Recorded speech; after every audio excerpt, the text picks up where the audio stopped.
Bapak Ibu yang dimuliakan Allah Subhanahu wa taala, ala fil jasadi mudghah, ketahuilah di dalam jasadmu itu ada segumpal.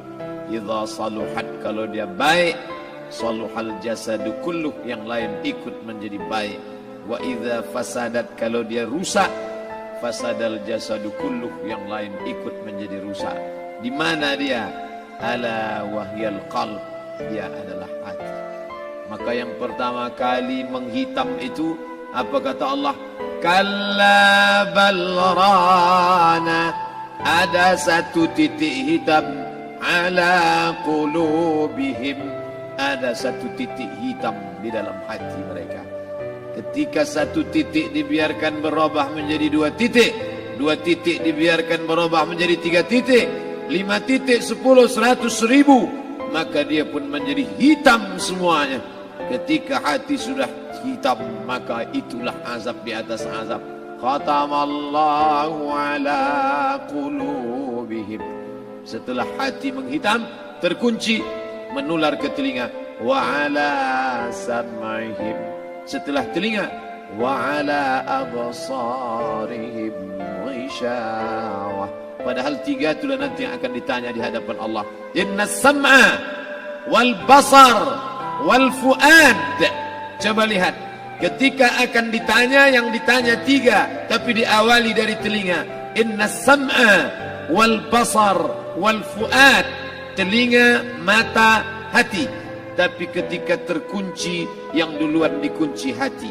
Khatamallahu ala qulubihim wa ala sam'ihim wa ala absarihim. Kalau hati sudah terkunci, telinga tersumbat, mata tertutup, summum bukmun umyum, summum bukmun umyum, peka, tuli, bisu, apapun tak lagi masuk ke telinga. Malam ini kita menyadarkan diri kita, terlebih lagi yang berceramah, jangan kau hanya sampai menyampaikan ayat saja. Hai Abdul Samad, apakah kau yang bicara itu hatimu sudah hidup? Senantiasa merasakan diri, aku orang paling hina, aku orang paling kotor, ditempelkan kening ke lantai di tempat yang diinjak tapak kaki, mengatakan bahwa aku bukan siapa-siapa. Malam ini Kepala Kanwil BPN Provinsi, Kabupaten, saya tak bisa membedakan mana yang kabupaten, mana yang kota, mana pegawai tinggi, mana pegawai rendah, semuanya rata sama. Andai dibuat acaranya di kantor, mungkin saya segan, sungkan melihat dari seragamnya, bajunya, tapi malam ini semuanya sama. Andai tak disebut tadi Pak Kepala Kantor, Pak Kanwil, saya pun tak tahu mana Pak Kanwil, mana tidak. Fotonya ganteng pula aslinya lagi daripada foto. Artinya apa? Bahwa kalau sudah masuk ke dalam masjid, ketika engkau merasa dirimu tinggi di atas, kau bukan apa-apa, karena yang paling tinggi di badanmu pun kau tempelkan. Tapi saat kau jatuh, rendah, down, stres, kau jangan merasa rendah, karena kau tegak berdiri di hadapan Allah. Kau angkat 2 tangan, Allahu Akbar. Di dalam diri ini disebut dia dengan qalb.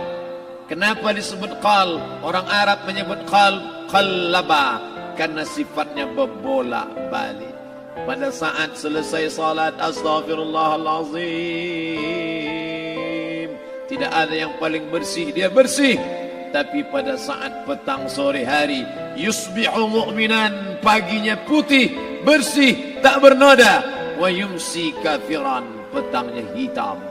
Makanya dari pagi dibersihkan. Salat subuh bersih, salat zuhur bersih, condong matahari salat asar bersih, tenggelam matahari salat maghrib bersih, sempurna gelap malam salat isya bersih, tengah malam bangun tahajud munajat, di tengah malam orang tertidur.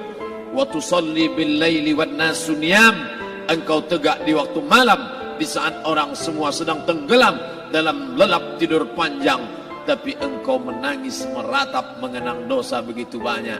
Sab'atun yuzilluhumullah, di antara 7 yang mendapatkan naungan Allah. Yauma la zilla illa zilluh, hari itu tak ada naungan kecuali naungan Allah. Di antara yang mendapatkan naungan itu adalah rajulun zakarallah, orang yang berzikir, munajat, muhasabah diri di tengah malam, sunyi, sepi, fafadat ainahu, menetes air matanya.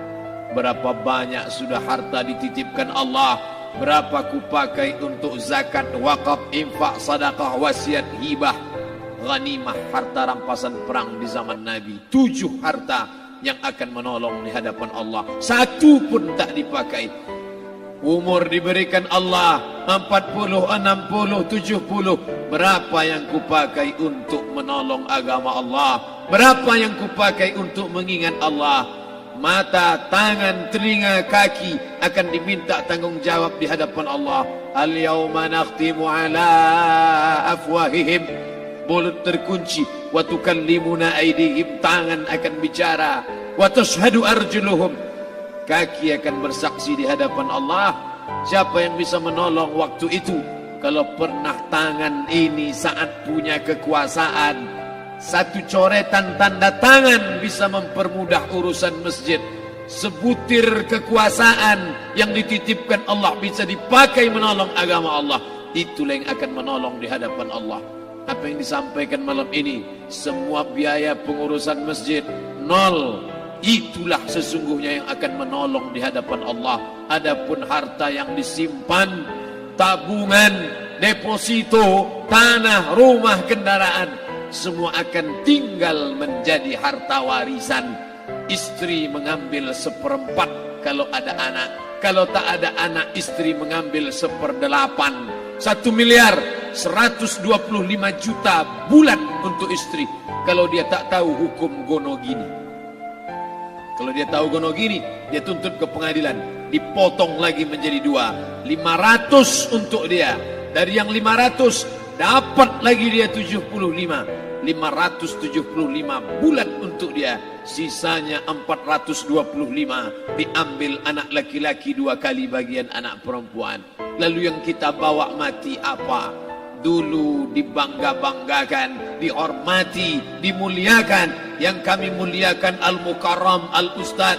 Tapi pada saat tiba masanya, yang kita bawa tak lain tak bukan innallaha la yanzuru ila ajsamikum. Allah tak menengok badan, fisik, bentuk tubuh, baju. Ini sampulnya saja. Wala ila suwarikum, Allah tak menengok rupa, wajah. Walakin yanzuru ila qulub. Hati kamu yang bersih itulah yang kau bawa menghadap Allah Subhanahu wa taala. Yauma la yanfa'u malun, harta tak berguna, wala banun, anak tak bisa menolong. Harta tak berguna, anak tak mampu menolong. Illa man atallah, kecuali orang yang datang menghadap Allah biqalbin salim, dengan hati yang bersih, hati yang tulus, hati yang memercikkan cahaya iman, hati yang bersih dari hasad, busuk hati, sum'ah, riya, takabbur. Itulah yang menolong di hadapan Allah Subhanahu wa taala. Tulang, kulu, kulit, darah, lemak, sumsum akan menjadi santapan cacing tanah. Begitu besok pagi pintu kamar tak bisa diketuk, istri bolak-balik membangunkan tak terjaga, dipegang pipi sudah sejuk macam es batu, tanda jantung tak lagi berdetak, maka darah mulai berubah menjadi nanah, busuk.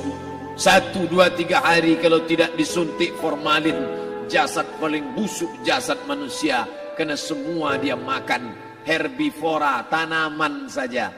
Tapi kita ini omnivora, semua masuk. Maka begitu mati, paling bagus orang Islam paling cepat dikuburkan. Selesai acara pemakaman, habiskah masalah, muncul masalah baru. Disitulah kita baru sadar. Apa kata Imam Ali radhiyallahu an? An-nasu niyam. Semua manusia waktu hidup itu tidur. Bapak tidur, ibu tidur, saya tidur. Semua orang waktu hidup itu tidur.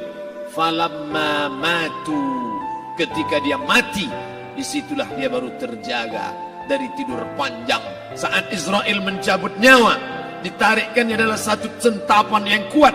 Disitulah kita baru terjaga dari tidur panjang. Betapa aku meninggalkan salat, betapa aku tak berzakat, betapa dulu kekuasaan, aku lulus umur 30, pensiun 58, 28 tahun apapun tak pernah kubuat untuk agama. Sibuk membesarkan anak, sibuk mengurus warisan. Anak pun tak ingat dengan kita karena kita lupa menanamkan pendidikan agama di dalam otak kepalanya. Andai dulu pernah dia dibawa ke masjid, andai dulu pernah dia dibawa umrah, andai dulu dia dimasukkan SD IT, SMP IT, SMA IT, Islamic Boarding School, dibawa ke masjid, takkan dia lupa mendoakan selesai salat, Rabbighfirli wali walidayya warhamhuma kama rabbayani saghira. Harta yang banyak tak sempat menolong agama Allah, anak tunggal semata wayang tak sempat dididik agama, istri meninggalkan dalam keadaan stres susah hatinya karena dia tak diajarkan sabar menerima ridha ketetapan takdir Allah.